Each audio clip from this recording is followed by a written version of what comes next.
এইবার আসো বাংলাদেশের মৎস্য সম্পদ। জাস্ট একবার পড়ো, তারপর আমি বুঝাই দিচ্ছি। জাস্ট একবার পড়ো, এরপর আমি বুঝাই দিচ্ছি।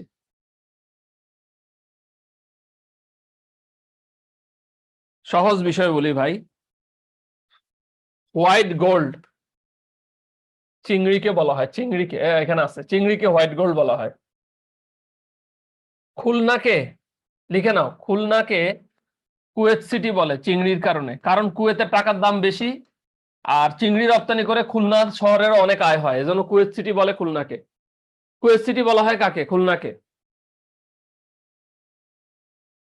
কুয়েত সিটি বলা হয় কাকে? খুলনাকে।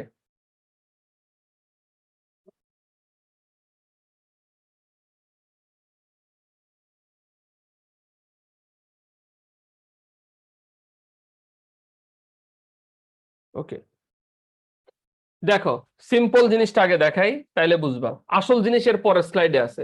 BFRI বাংলাদেশ, এফ তে ফিশারিজ, আর তে রিসার্চ, আই তে institute. Bangladesh fisheries research institute, যেটাকে বলা হয় মৎস্য গবেষণা ইনস্টিটিউট। এটাকে কি বলা হয়? মৎস্য গবেষণা ইনস্টিটিউট। এইবার আসল জায়গায় যাইতেছি, এই জায়গাটা দেখো, এটা হলো মোস্ট ইম্পর্টেন্ট, একটা স্ক্রিনশট দিয়ে নাও। স্বাদু পানির মাছ গবেষণা কেন্দ্র কোথায়? ময়মনসিংহে। নদী গবেষণা কেন্দ্র কোথায়? চাঁদপুরে। লোনা পানির মাছ গবেষণা কেন্দ্র কোথায়? খুলনার পাইকগাছাতে। এটা ইম্পর্টেন্ট, স্ক্রিনশট দাও একটা। এটা ইম্পর্টেন্ট, এটা আসবে, বিশেষ করে স্বাদু পানিরটা বেশি আসে। এটাও ইম্পর্টেন্ট। সামুদ্রিক মাছ গবেষণা কেন্দ্র কক্সবাজারে। চিংড়ি গবেষণা কেন্দ্র বাগেরহাটে। চিংড়ি গবেষণা কেন্দ্র বাগেরহাটে। বাংলাদেশের সবচেয়ে বেশি বনভূমি আছে বাগেরহাটে, এটা পরীক্ষা আসে। স্ক্রিনশট দাও, এই দুইটা স্লাইড স্ক্রিনশট দাও, স্ক্রিনশট দাও। মোট ইলিশের কত শতাংশ বাংলাদেশে উৎপাদিত হয় জানো? দেখি দাও তো, আনুমানিক তোমাদের কি মনে হয় মোট ইলিশের কত শতাংশ আমাদের দেশে হইতে পারে?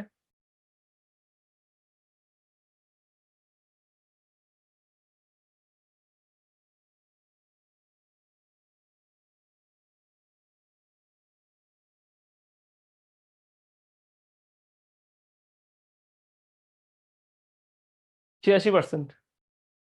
অথচ দুঃখ লাগে, বাজারে যখন ইলিশ মাছ কিনতে যাই, যত দিন যাচ্ছে তত ইলিশ মাছের দাম বেশি হইতেছে। কেন ভাই? যে দেশের প্রধান মাছ হচ্ছে ইলিশ, সেই দেশে ইলিশের দাম কম হওয়া উচিত না? ব্যাপারটা বুঝতে পারছো? অথচ আমাদের বাজার সিন্ডিকেটের মাধ্যমে ইলিশ মাছের দামটা সবচেয়ে বেশি নেই, আমাদের পার্শ্ববর্তী দেশে চলে যায় ইলিশ মাছ অনেক বেশি, এজন্য আমরা ইলিশ মাছ কম পাই। এখানে এমন কেউ আছো জীবনে কোনোদিন ইলিশ মাছ খাও নাই? এরকম কেউ আছো জীবনে কোনোদিন ইলিশ মাছ খাও নাই? কেউ কমেন্ট করে না। আমি আমি জীবনে কোনোদিন ইলিশ মাছ খাই নাই। আমার ইলিশ মাছ একদম পছন্দ না। আমি আমার এন্টায়ার লাইফে জীবনে কোনোদিন ইলিশ মাছ খাই নাই, বুঝছো? তারপরে হাঁসের মাংস ভাল লাগে না, তারপর হলো চিংড়ি মাছও ভাল লাগে না। একবার চাচা শ্বশুরের বাড়িতে যায় যে কি বিপদে পড়ছিলাম, নতুন বিয়া করার পরে চাচা শ্বশুরের বাড়িতে গেছি, চাচা শ্বশুর বলতেছে, বাবা তোমার জন্য বিশাল একটা কাজ করেছি আমি, চিংড়ি মাছ দিছে প্রথমে আমার পাতে, আমি তো খাইছে কপাল তো, একে তো চিংড়ি মাছ আমি খাই না। এরপরে বলে বাবা তোমার জন্য হাঁসের মাংস আছে, দিছে হাঁসের মাংস, আমি কে হাই হাই।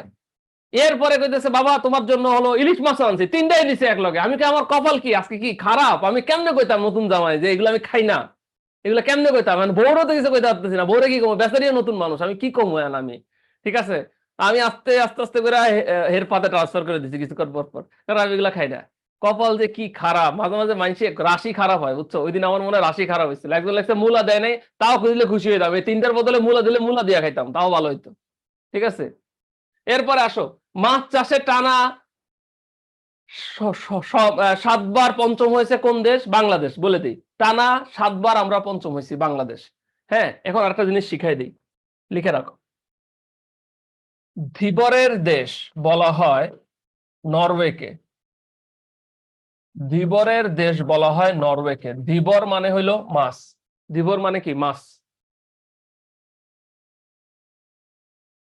ধীবর মানে হইলো মাছ। ধীবর মানে কি? মাছ।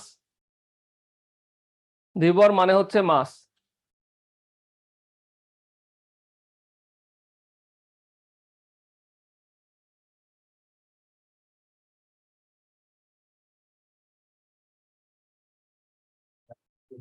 ভালো জিনিস রান্না